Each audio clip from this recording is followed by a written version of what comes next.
ओम शांति। ज्ञान मोती ग्रुप की तरफ से नववर्ष की बहुत बहुत शुभकामनाएं। सुनते हैं 1 जनवरी 2025 के ईश्वरीय महावाक्य। इससे पहले सुनेंगे मुरली के मुख्य पॉइंट्स। बाबा ने कहा, तुम सागर के बच्चे बादल हो जो ज्ञान सागर से मीठा पानी खींच लेते हो। फिर जो अच्छा बरसते हैं उनकी महिमा होती है। खूब बरसने वाले बादल वहां जाकर राजा रानी बनेंगे। जो अच्छी रीति धारणा करेंगे, सर्विस भी अच्छी रीति वही कर सकेंगे। पूरी तरह ज्ञान की धारणा ना होने से पेट पीठ से लग जाता है। फिर बाबा ने कहा, अभी तुम बच्चों को बाप से जो ड्रामा की नॉलेज मिली है, इससे तुम्हारे अंदर फुल फोर्स की ताकत आ जाती है। तुम विश्व के मालिक बन जाते हो। तो कितना खुशी में गदगद होना चाहिए। इतनी बड़ी लॉटरी मिल गई, और क्या चाहिए। अपनी एम ऑब्जेक्ट को देखने से ही रिफ्रेशमेंट आ जाती है। इसलिए बाप कहते, यह लक्ष्मी नारायण का चित्र हर एक के पास होना चाहिए। लास्ट में बाबा ने कहा, तुम ब्राह्मण अपने ही तन मन धन से सेवा करते हो। इस यज्ञ में शूद्रों के पैसे नहीं लगा सकते। तुम्हें कितना सलोना साजन मिला है जो आकर तुमको गोरा बनाते हैं। उन पर तो कुर्बान जाना चाहिए। और अब सुनते हैं महावाक्यों को विस्तार से। मुरली का सार। मीठे बच्चे, तुम ज्ञान की बरसात कर हरियाली करने वाले हो। तुम्हें धारणा करनी और करानी है। प्रश्न, जो बादल बरसते नहीं हैं उन्हें कौन सा नाम देंगे?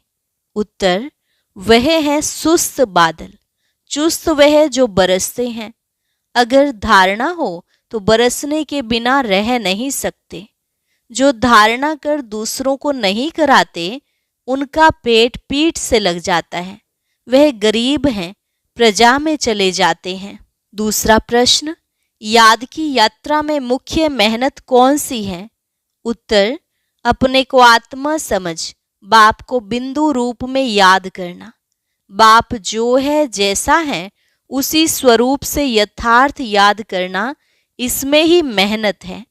गीत, जो पिया के साथ है उसके साथ ज्ञान बरसात है। ओम शांति। जैसे सागर के ऊपर बादल हैं, तो बादलों का बाप हुआ सागर। जो बादल सागर के साथ है उनके लिए ही बरसात है। वह बादल भी पानी भरकर फिर बरसते हैं। तुम भी सागर के पास आते हो भरने के लिए। सागर के बच्चे बादल तो हो ही, जो मीठा पानी खींच लेते हो। अब बादल भी अनेक प्रकार के होते हैं। कोई खूब जोर से बरसते हैं, बाढ़ कर देते हैं। कोई कम बरसते हैं। तुम्हारे में भी ऐसे नंबरवार हैं जो खूब जोर से बरसते हैं। उनका नाम भी गाया जाता है। जैसे वर्षा बहुत होती है तो मनुष्य खुश होते हैं, यह भी ऐसे है। जो अच्छा बरसते हैं उनकी महिमा होती है। जो नहीं बरसते हैं उनकी दिल जैसे सुस्त हो जाती है। पेट भरेगा नहीं। पूरी रीति धारणा ना होने से पेट जाकर पीठ से लगता है। फैमन होता है तो मनुष्यों का पेट पीठ से लग जाता है। यहाँ भी धारणा कर और धारणा नहीं कराते हैं तो पेट जाकर पीठ से लगेगा। खूब बरसने वाले जाकर राजा रानी बनेंगे, और वह गरीब, गरीबों का पेट पीठ से रहता है। तो बच्चों को धारणा बड़ी अच्छी करनी चाहिए। इसमें भी आत्मा और परमात्मा का ज्ञान कितना सहज है। तुम अब समझते हो, हमारे में आत्मा और परमात्मा दोनों का ज्ञान नहीं था तो पेट पीठ से लग गया ना। मुख्य है ही आत्मा और परमात्मा की बात। मनुष्य आत्मा को ही नहीं जानते हैं तो परमात्मा को फिर कैसे जान सकेंगे? कितने बड़े विद्वान पंडित आदि हैं, कोई भी आत्मा को नहीं जानते। अब तुमको मालूम हुआ है कि आत्मा अविनाशी है। उसमें 84 जन्मों का अविनाशी पार्ट नूंधा हुआ है जो चलता रहता है। आत्मा अविनाशी तो पार्ट भी अविनाशी है। आत्मा कैसा ऑल राउंड पार्ट बजाती है, यह किसको पता नहीं है। वह तो आत्मा सो परमात्मा कह देते हैं। तुम बच्चों को आदि से लेकर अंत तक पूरा ज्ञान है। वह तो ड्रामा की आयु ही लाखों वर्ष कह देते। अभी तुमको सारा ज्ञान मिला है। तुम जानते हो इस बाप के रचे हुए ज्ञान यज्ञ में यह सारी दुनिया स्वाहा होनी है। इसलिए बाप कहते हैं, देह सहित जो कुछ भी है यह सब भूल जाओ, अपने को आत्मा समझो। बाप को और शांति धाम स्वीट होम को याद करो। यह तो है ही दुख धाम। तुम्हारे में भी नंबरवार पुरुषार्थ अनुसार समझा सकते हैं। अभी तुम ज्ञान से तो भरपूर हो, बाकी सारी मेहनत है याद में। जन्म जन्मांतर का देह अभिमान मिटाकर देही अभिमानी बने, इसमें बड़ी मेहनत है। कहना तो बड़ा सहज है, परंतु अपने को आत्मा समझें और बाप को भी बिंदु रूप में याद करें, इसमें मेहनत है।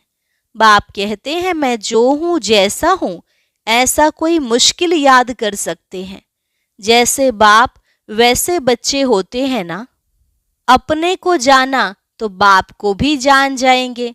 तुम जानते हो पढ़ाने वाला तो एक ही बाप है, पढ़ने वाले बहुत हैं। बाप राजधानी कैसे स्थापन करते हैं वह तुम बच्चे ही जानते हो। बाकी यह शास्त्र आदि सब है भक्ति मार्ग की सामग्री। समझाने के लिए हमको कहना पड़ता है, बाकी इसमें घृणा की कोई बात नहीं है। शास्त्रों में भी ब्रह्मा का दिन और रात कहते हैं, परंतु समझते नहीं। रात और दिन आधा आधा होता है।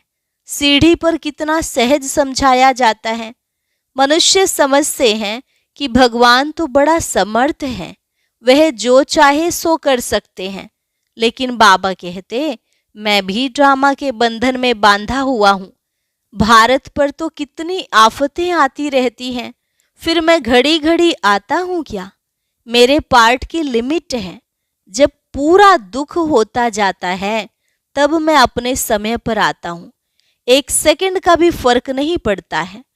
ड्रामा में हरेक का एक्यूरेट पार्ट नोंधा हुआ है। यह है हाईएस्ट बाप की रीइंकार्नेशन। फिर नंबरवार सब आते हैं, कम ताकत वाले। तुम बच्चों को अभी बाप से नॉलेज मिली है जो तुम विश्व के मालिक बनते हो। तुम्हारे में फुल फोर्स की ताकत आती है। पुरुषार्थ कर तुम तमो प्रधान से सतो प्रधान बनते हो। औरों का तो पार्ट ही नहीं है। मुख्य है ड्रामा, जिसकी नॉलेज तुमको अभी मिलती है। बाकी तो सब है मटेरियल, क्योंकि वह सब इन आंखों से देखा जाता है। वंडर ऑफ द वर्ल्ड तो बाबा है, जो फिर रचते भी स्वर्ग है, जिसको हेवन पैराडाइज कहते हैं। उनकी कितनी महिमा है।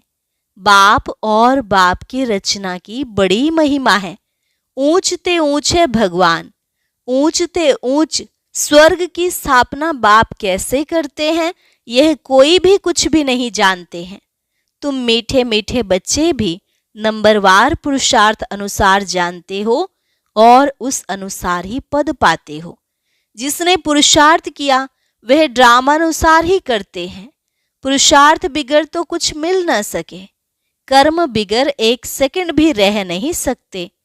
वह हठ योगी प्राणायाम चढ़ा लेते हैं, जैसे जड़ बन जाते हैं। अंदर पड़े रहते हैं, ऊपर मिट्टी जम जाती है। मिट्टी के ऊपर पानी पड़ने से घास जम जाती है, परंतु इससे कुछ फायदा नहीं। कितना दिन ऐसे बैठे रहेंगे? कर्म तो जरूर करना ही है। कर्म सन्यासी कोई बन ना सके। हाँ, सिर्फ खाना आदि नहीं बनाते हैं, इसलिए उनको कर्म सन्यासी कह देते हैं। यह भी उन्हों का ड्रामा में पार्ट है। यह निवृत्ति मार्ग वाले भी नहीं होते तो भारत की क्या हालत हो जाती। भारत नंबर 1 प्योर था। बाप पहले पहले प्योरिटी स्थापन करते हैं, जो फिर आधा कल्प चलती है। बरोबर सतयुग में एक धर्म एक राज्य था, फिर डीटी राज्य अब फिर से स्थापन हो रहा है। ऐसे अच्छे अच्छे स्लोगन बनाकर मनुष्यों को सुजाग करना चाहिए। फिर से डीटी राज्य भाग्य आकर लो। अभी तुम कितना अच्छी रीति समझते हो। श्री कृष्ण को श्याम सुंदर क्यों कहते हैं, यह भी अभी तुम जानते हो। आजकल तो बहुत ही ऐसे ऐसे नाम रख देते हैं, श्री कृष्ण से कंपटीशन करते हैं। तुम बच्चे जानते हो पतित राजाएं कैसे पावन राजाओं के आगे जाकर माथा टेकते हैं, परंतु जानते थोड़े ही हैं। तुम बच्चे जानते हो जो पूज्य थे वही फिर पुजारी बन जाते हैं। अभी तुम्हारी बुद्धि में सारा चक्र है। यह भी याद रहे तो अवस्था बड़ी अच्छी रहे, परंतु माया सिमरन करने नहीं देती है, भुला देती है। सदैव हर्षित मुख अवस्था रहे तो तुमको देवता कहा जाए। लक्ष्मी नारायण का चित्र देख कितना खुश होते हैं। राधे कृष्ण अथवा राम आदि को देख इतना खुश नहीं होते, क्योंकि श्री कृष्ण के लिए शास्त्रों में हंगामे की बातें लिख दी हैं। यह बाबा बनता भी श्री नारायण है ना। बाबा तो इन लक्ष्मी नारायण के चित्र को देख खुश होते हैं। बच्चों को भी ऐसे समझना चाहिए। बाकी कितना समय इस पुराने शरीर में होंगे, फिर जाकर प्रिंस बनेंगे, यह एम ऑब्जेक्ट है ना। यह भी सिर्फ तुम जानते हो। खुशी में कितना गदगद होना चाहिए। जितना पढ़ेंगे उतना ऊंच पद पाएंगे, पढ़ेंगे नहीं तो क्या पद मिलेगा। कहाँ विश्व के महाराजा महारानी, कहाँ साहूकार, प्रजा में नौकर चाकर। सब्जेक्ट तो एक ही है, सिर्फ मन मना भव, मध्याजी भव, अल्फ और बे, याद और ज्ञान। इनको कितनी खुशी हुई। अल्फ को अल्लाह मिला, बाकी सब दे दिया। कितनी बड़ी लॉटरी मिल गई, बाकी क्या चाहिए। तो क्यों ना बच्चों के अंदर में खुशी रहनी चाहिए। इसलिए बाबा कहते हैं ऐसा ट्रांसलाइट का चित्र सबके लिए बनवाएं जो बच्चे देखकर खुश होते रहें। शिव बाबा ब्रह्मा द्वारा हमको यह वर्षा दे रहे हैं। मनुष्य तो कुछ नहीं जानते हैं, बिल्कुल ही तुच्छ बुद्धि हैं। अभी तुम तुच्छ बुद्धि से स्वच्छ बुद्धि बन रहे हो, सब कुछ जान गए हो और कुछ पढ़ने की दरकार नहीं। इस पढ़ाई से तुमको विश्व की बादशाही मिलती है, इसलिए बाप को नॉलेजफुल कहते हैं। मनुष्य फिर समझते हैं, हर एक की दिल को जानते हैं, परंतु बाप तो नॉलेज देते हैं। टीचर समझ सकते हैं, फलाना पढ़ते हैं, बाकी सारा दिन यह थोड़े ही बैठ देखेंगे कि इनकी बुद्धि में क्या चलता है। यह तो वंडरफुल नॉलेज है। बाप को ज्ञान का सागर, सुख शांति का सागर कहा जाता है। तुम भी अभी मास्टर ज्ञान सागर बनते हो, फिर यह टाइटल उड़ जाएगा, फिर सर्व गुण संपन्न 16 कला संपूर्ण बनेंगे। यह है मनुष्य का ऊंच मर्तबा। इस समय यह है ईश्वरीय मर्तबा। कितनी समझने और समझाने की बातें हैं।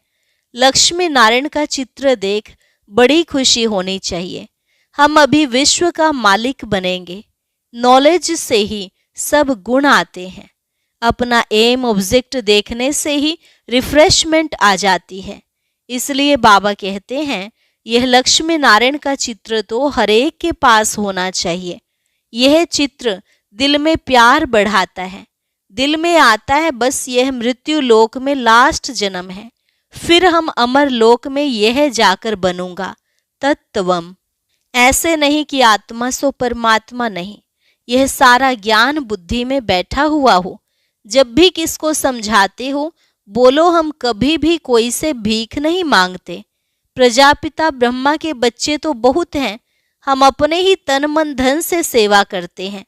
ब्राह्मण अपनी कमाई से ही यज्ञ को चला रहे हैं, शूद्रों के पैसे नहीं लगा सकते।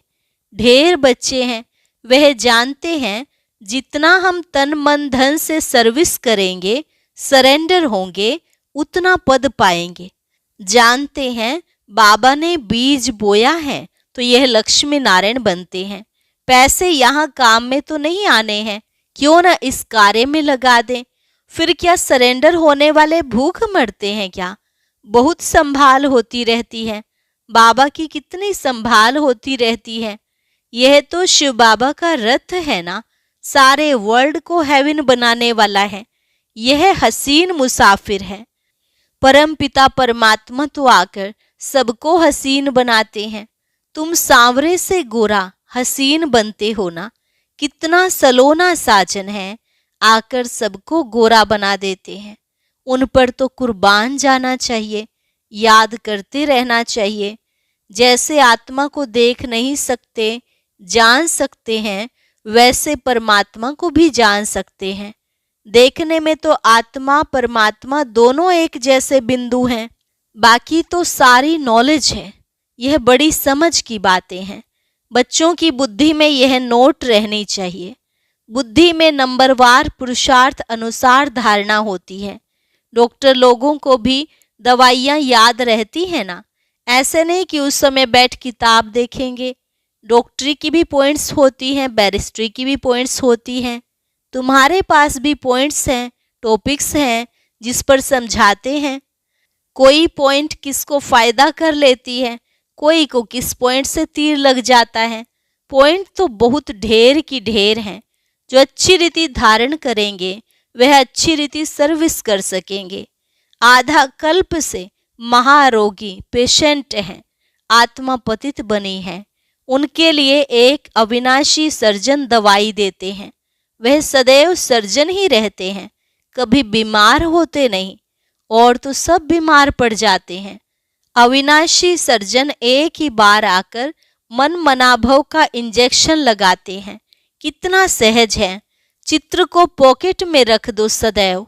बाबा नारायण का पुजारी था तो लक्ष्मी का चित्र निकाल अकेला नारायण का चित्र रख दिया।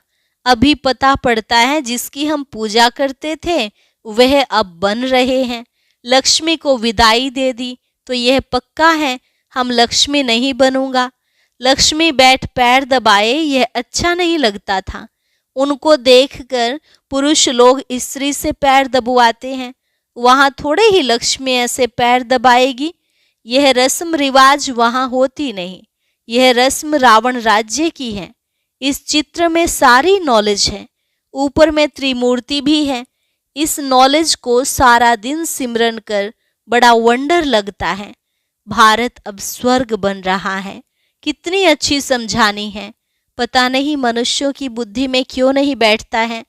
आग बड़े जोर से लगेगी। भंभोर को आग लगनी है। रावण राज्य तो जरूर खलास होना चाहिए। यज्ञ में भी पवित्र ब्राह्मण चाहिए। यह बड़ा भारी यज्ञ है, सारे विश्व में प्योरिटी लाने का। वो ब्राह्मण भी भले ब्रह्मा की औलाद कहलाते हैं, परंतु वह तो कुख वंशावली हैं। ब्रह्मा की संतान तो पवित्र मुख वंशावली थे ना, तो उन्हों को यह समझाना चाहिए। अच्छा, मीठे मीठे सिकिलधे बच्चों प्रति मात पिता बाप दादा का याद प्यार और गुड मॉर्निंग। रूहानी बाप की रूहानी बच्चों को नमस्ते। रूहानी बच्चों की रूहानी बाप दादा को नमस्ते नमस्ते, गुड मॉर्निंग। धारणा के लिए मुख्य सार। पहली पॉइंट, स्वच्छ बुद्धि बन वंडरफुल ज्ञान को धारण कर बाप समान मास्टर ज्ञान सागर बनना है। नॉलेज से सर्व गुण स्वयं में धारण करने हैं। जैसे बाबा ने तन मन धन सर्विस में लगाया, सरेंडर हुए, ऐसे बाप समान अपना सब कुछ ईश्वरीय सेवा में सफल करना है। सदा रिफ्रेश रहने के लिए एम ऑब्जेक्ट का चित्र साथ में रखना है। वरदान, एक रस स्थिति द्वारा सदा एक बाप को फॉलो करने वाले प्रसन्न चित्त भव। एक रस स्थिति द्वारा सदा एक बाप को फॉलो करने वाले प्रसन्न चित्त भव। आप बच्चों के लिए ब्रह्मा बाप की जीवन एक्यूरेट कंप्यूटर है। जैसे आजकल कंप्यूटर द्वारा हर एक प्रश्न का उत्तर पूछते हैं, ऐसे मन में जब भी कोई प्रश्न उठता है तो क्या, क्यों, कैसे के बजाय ब्रह्मा के जीवन रूपी कंप्यूटर से देखो। क्या और कैसे का क्वेश्चन ऐसे में बदल जाएगा। प्रसन्न चित्त के बजाय प्रसन्न चित्त बन जाएंगे। प्रसन्न चित्त अर्थात एक रस स्थिति में एक बाप को फॉलो करने वाले। स्लोगन, आत्मिक शक्ति के आधार पर सदा स्वस्थ रहने का अनुभव करो। आत्मिक शक्ति के आधार पर सदा स्वस्थ रहने का अनुभव करो। और मुरली के साथ एक सूचना भी है, सभी ब्रह्मावत्स 1 जनवरी से 31 जनवरी 2025 तक विशेष अंतर्मुखता की गुफा में बैठ योग तपस्या करते हुए पूरे विश्व को अपनी शक्तिशाली मनसा द्वारा विशेष सकाश देने की सेवा करना जी। इसी लक्ष्य से इस मास के पत्र पुष्प में जो अव्यक्त इशारे भेजे गए हैं वह पूरे जनवरी मास में मुरली के नीचे भी लिख रहे हैं। आप सभी इन पॉइंट्स पर विशेष मनन चिंतन करते हुए मनसा सेवा के अनुभवी बने। आज का अव्यक्त इशारा अपने शक्तिशाली मनसा द्वारा सकाश देने की सेवा करो। आप शांति दूत बच्चे कहाँ भी रहते चलते फिरते सदा अपने को शांति दूत समझ कर चलो। जो स्वयं शांत स्वरूप शक्तिशाली स्वरूप में स्थित होंगे वह दूसरों को भी शांति और शक्ति की सकाश देते रहेंगे। अच्छा, ओम शांति। कल बाबा मिलन पर जो व्यक्त मुरली चली, आइए सुनते हैं उसमें बाप दादा ने हम बच्चों को नए वर्ष के लिए क्या होमवर्क दिया।